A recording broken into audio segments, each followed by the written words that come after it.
श्री शिवाय नमस्तुभ्यम।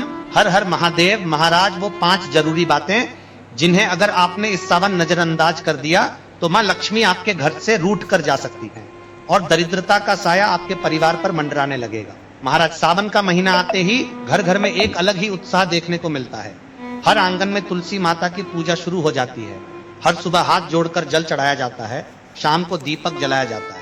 लेकिन क्या आपको पता है कि यही तुलसी जो हर घर की शोभा है, जो हर परिवार की आस्था का केंद्र है, अगर गलत तरीके से पूजी जाए तो वही घर को कंगाल भी बना सकती है।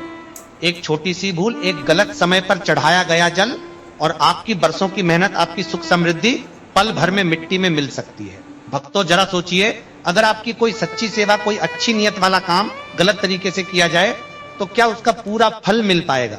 बिल्कुल नहीं। ठीक इसी तरह तुलसी की पूजा भी है। यह जितनी सरल दिखती है उतनी ही नियमों से बंधी हुई भी है और यही नियम आज हम एक एक करके समझने वाले हैं। शास्त्रों में तुलसी को साधारण पौधा नहीं बल्कि साक्षात देवी का दर्जा दिया गया है और जब देवी की पूजा में लापरवाही होती है तो उसका फल भी उल्टा ही मिलता है। हमारे बड़े बुजुर्ग हमेशा कहते थे कि तुलसी की सेवा जितनी सरल दिखती है उतनी ही गहरी और नियमों से बंधी हुई भी है। और सच पूछिए तो आज के समय में जब हर कोई जल्दबाजी में जीता है, यही छोटे छोटे नियम धीरे धीरे भुला दिए गए हैं।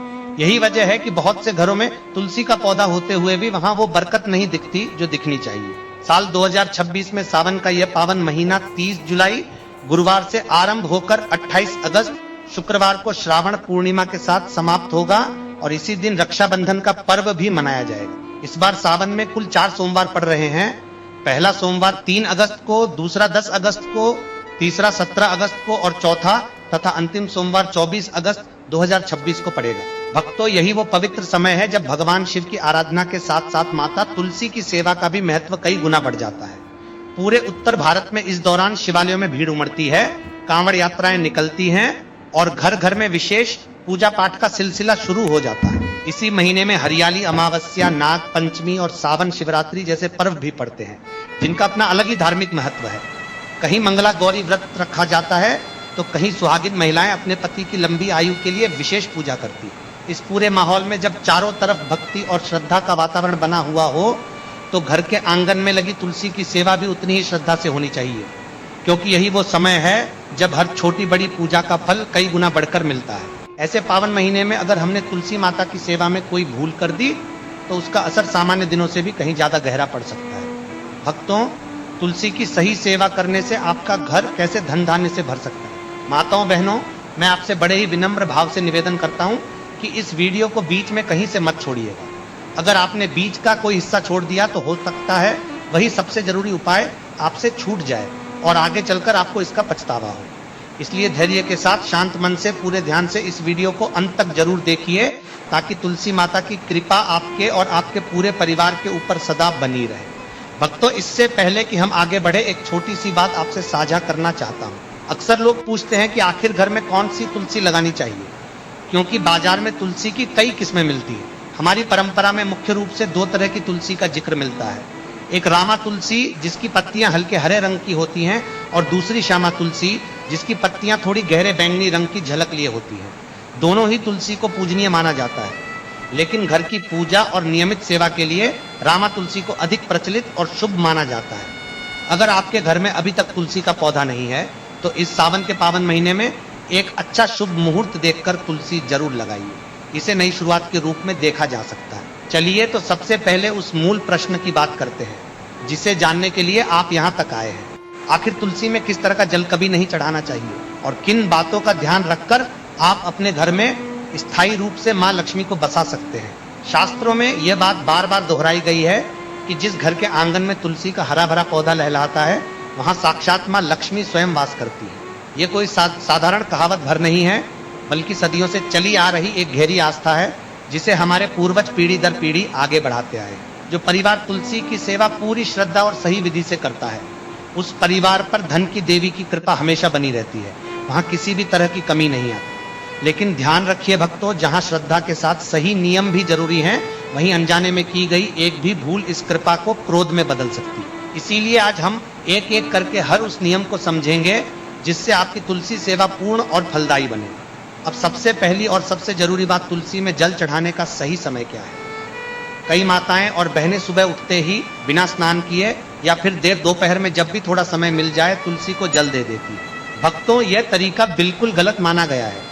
ज्योतिष और हमारी परंपरा दोनों के अनुसार तुलसी में जल चढ़ाने का सबसे उत्तम समय सूर्योदय से पहले का होता है, यानी ब्रह्म मुहूर्त का समय। जो महिला या पुरुष सूर्य निकलने से पहले स्नान करके स्वच्छ वस्त्र पहनकर तुलसी को जल अर्पित करते हैं, उन्हें इसका सबसे शुभ और सबसे उत्तम फल मिलता है। कारण यह है कि किसी भी पूजा पाठ के लिए ब्रह्म मुहूर्त सबसे पवित्र समय माना गया है। उस समय ना तो वातावरण में शोर होता है, ना ही मन में सांसारिक विचारों की भीड़। चारों तरफ एक शांत और पवित्र ऊर्जा होती है, और यही शांत मन तथा पवित्र समय तुलसी माता को सबसे ज्यादा प्रिय माना जाता है। अगर आप जल चढ़ाने से पहले कुछ भी खाए पिए बिना, यानी बिल्कुल खाली पेट यह क्रिया करते हैं, तो इसका फल और भी कई गुना बढ़ जाता है। सोचिए भक्तों, दिन की शुरुआत ही अगर इतने पवित्र भाव से हो तो पूरा दिन कितना शुभ बीतेगा। जो लोग रोज सुबह सूर्योदय से पहले उठकर यह क्रिया करते हैं, उनके जीवन में स्थिरता आती है, मन शांत रहता है और घर में आने वाली छोटी मोटी बाधाएं अपने आप टलने लगती है। इसलिए अगर आप अब तक देर से उठकर जल चढ़ाते आए हैं तो आज से ही इस आदत को बदलने का संकल्प लीजिए। अब आती है वो बात जिसके लिए आप इस वीडियो में रुके हुए हैं। आखिर वो कौन सा जल है जो तुलसी में कभी नहीं चढ़ाना चाहिए?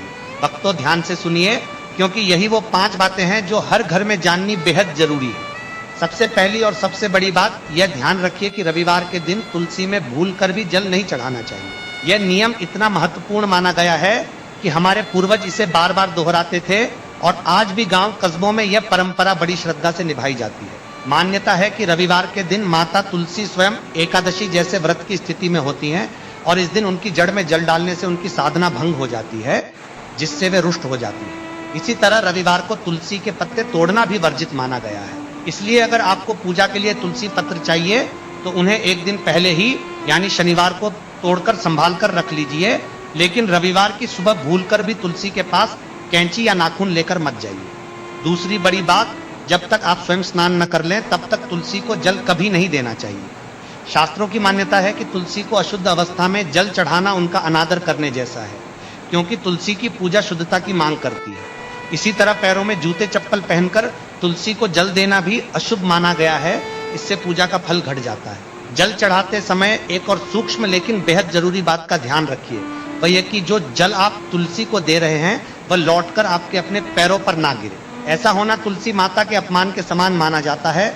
इसलिए जल देते समय थोड़ा संभल कर ध्यान से तुलसी की जड़ के ठीक ऊपर से जल अर्पित कीजिए और खुद थोड़ा दूर खड़े होकर यह क्रिया करें। तीसरी बात, महिलाओं के लिए विशेष रूप से यह नियम बताया गया है कि स्नान के बाद बाल खुले रखकर तुलसी को जल कभी नहीं देना चाहिए। बहुत सी माताएं बहनें स्नान करने के बाद जल्दी में बाल खुले ही छोड़ देती हैं और उसी अवस्था में तुलसी के पास पहुंच जाती हैं, क्योंकि सुबह के समय घर में और भी कई काम इंतजार कर रहे होते हैं। लेकिन भक्तों, यह तरीका गलत माना गया है।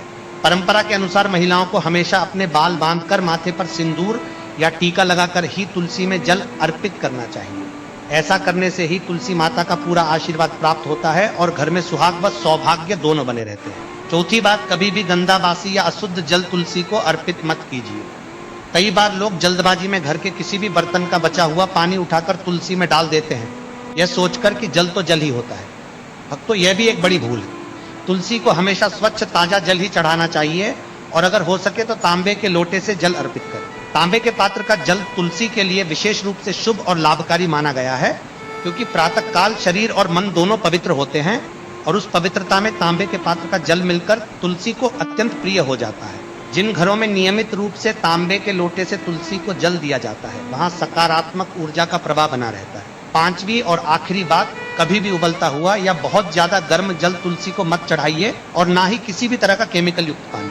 आजकल कई घरों में आरओ या फिल्टर का पानी सीधे पौधों में डाल दिया जाता है, जिसमें कई बार केमिकल की मात्रा ज्यादा होती है। तुलसी बहुत ही संवेदनशील पौधा है, उसकी जड़ों को शुद्ध और सामान्य तापमान वाला जल ही चाहिए। अगर आप इन 5 बातों का ध्यान रखेंगे तो तुलसी माता की कृपा से आपके घर में कभी धन की कमी नहीं रहेगी, और माँ लक्ष्मी सदा आपके साथ बनी रहेगी। सोचकर देखिए भक्तों, इतनी छोटी छोटी बातें, लेकिन इनका असर हमारे पूरे जीवन पर कितना गहरा पड़ता है। भक्तों, मुझे याद आता है, गांव में हमारे यहाँ एक परिवार रहता था, जिनकी दादी हमेशा कहा करती थी कि तुलसी की सेवा में जितनी सावधानी बरतोगे उतनी ही बरकत घर में बनी रहेगी। वे खुद हर रोज सूर्योदय से पहले उठकर स्नान करके तांबे के लोटे से तुलसी को जल देती थी, और यह क्रम उन्होंने कभी टूटने नहीं दिया। परिवार के लोग बताते थे कि जब से यह नियम शुरू हुआ उनके घर में किसी चीज की कमी कभी महसूस नहीं हुई।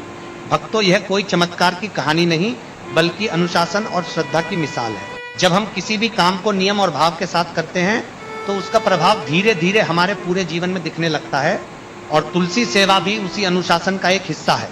अब भक्तों, जल की बात तो हमने कर ली, लेकिन तुलसी की पूजा केवल जल तक सीमित नहीं है। इसके साथ जुड़ी हुई कुछ और भी बातें हैं जिन्हें जानना आपके लिए बेहद जरूरी है। इसलिए वीडियो को अंत तक जरूर देखिए, क्योंकि आगे मैं आपको ऐसी बातें बताने वाला हूं जो शायद आपने पहले कभी ना सुनी हो। सबसे पहले बात करते हैं तुलसी को चुनरी चढ़ाने की। अक्सर देखा जाता है कि लोग